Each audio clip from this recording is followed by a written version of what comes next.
I'm 88 years old now. I didn't think I'd make it this far, and I'm not sure what I expected to feel when I did. Mostly, I just feel quiet. The kind of quiet that comes when most of the noise has already happened, and all that's left is remembering what it meant. People talk about lessons like they're trophies you collect along the way. Like if you live long enough, wisdom just lines itself up neatly and explains everything. That's not how it worked for me. Most of the things I finally understand now were things I heard when I was young and ignored because they didn't feel urgent. They didn't feel real. I thought I had time to circle back to them later. Time turned out to be the one thing I kept getting wrong. These lessons didn't arrive all at once. They came slowly, and most of them only made sense after the damage was already done. That's the part nobody tells you. Understanding often comes after the chance to use it has passed.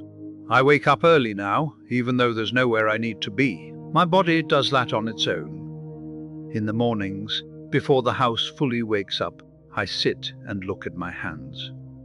They're thinner than they used to be. Veins like blue strings, skin loose. These hands built a life. They also let a lot of it slip through. The first thing I understand now is how often I mistook being busy for being important. When I was younger, being busy felt like proof that I mattered. I worked long hours. I took pride in being tired. I told myself I was doing it for my family, for the future, for security.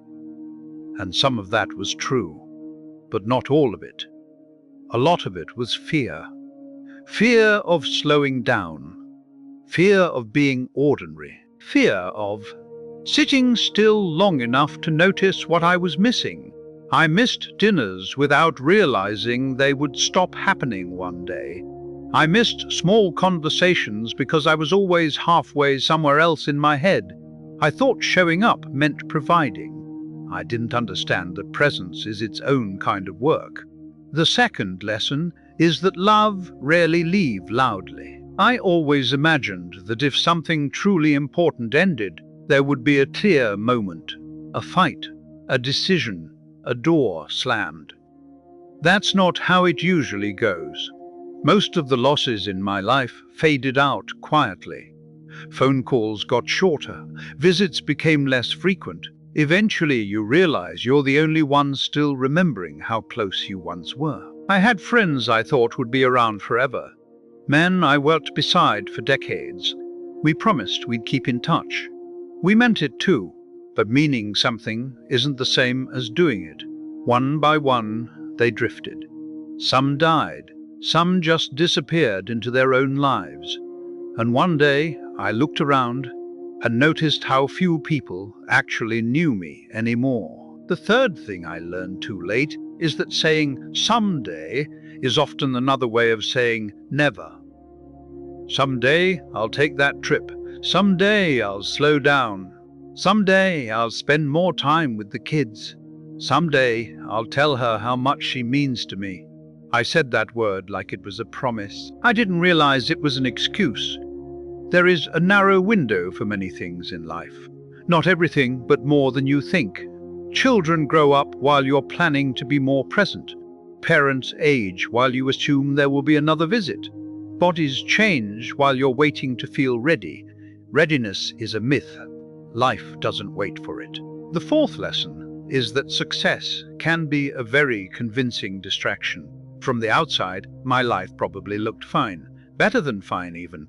I had a steady career. I paid my bills. I did what was expected of me. People respected me, and for a long time I thought that was enough.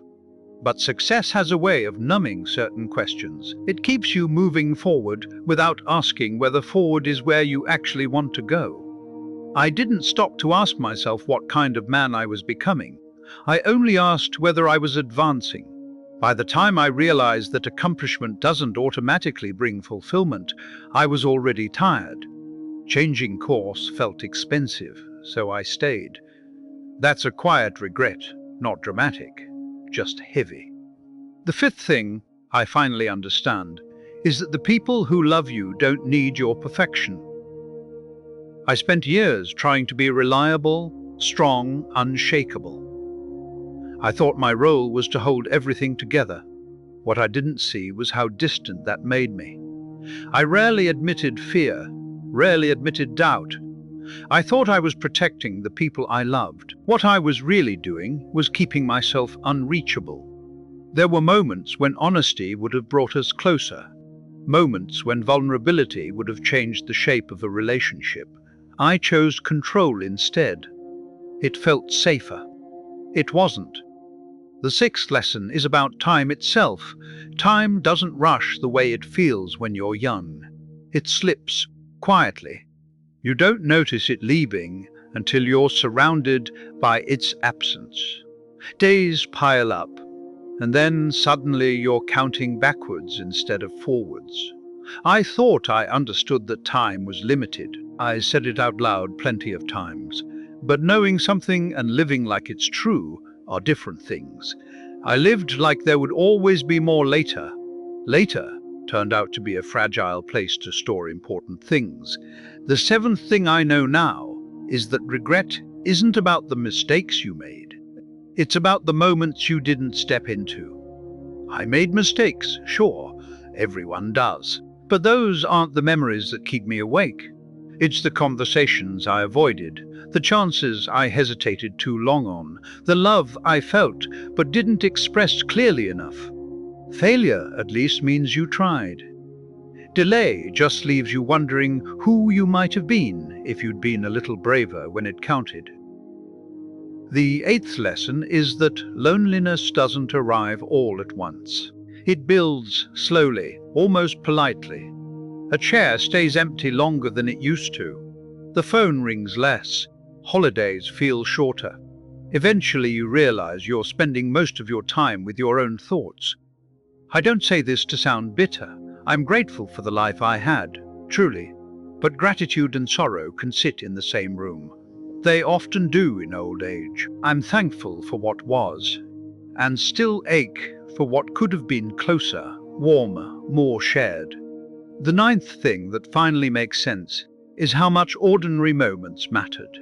I remember very little of my biggest achievements. I remember the sound of my wife laughing in the kitchen. I remember my kids' voices when they were young.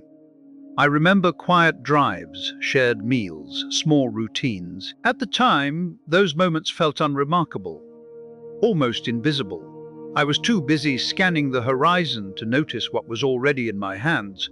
Now, those are the moments I return to when the house feels too still. The last lesson is the hardest one to say out loud. You don't get to redo the parts you ignored. There is no late-life clarity that rewinds the tape. Understanding doesn't reopen doors. It just changes how you sit with the fact that some of them are permanently closed. I don't say that to discourage anyone. I say it because it's true. And truth, even when it's heavy, has a strange way of softening you if you let it. At 88, I've stopped trying to resolve everything. I don't need neat conclusions anymore. I just try to be honest with myself. About what mattered. About what I misunderstood. About what I still feel grateful for, even now. If you're listening to this and it feels uncomfortably familiar, I won't tell you what to do. I've learned that advice rarely lands the way we intend. I'll only say this. Pay attention to what you keep postponing. That list has a way of becoming your life. I sit here most evenings as the light fades, thinking about the man I was, the man I became, and the space between them. It's not all regret. There's love there. There's laughter. There's meaning.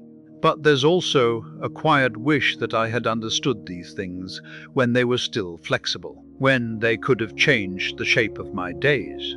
This is where I am now, and this is what finally makes sense.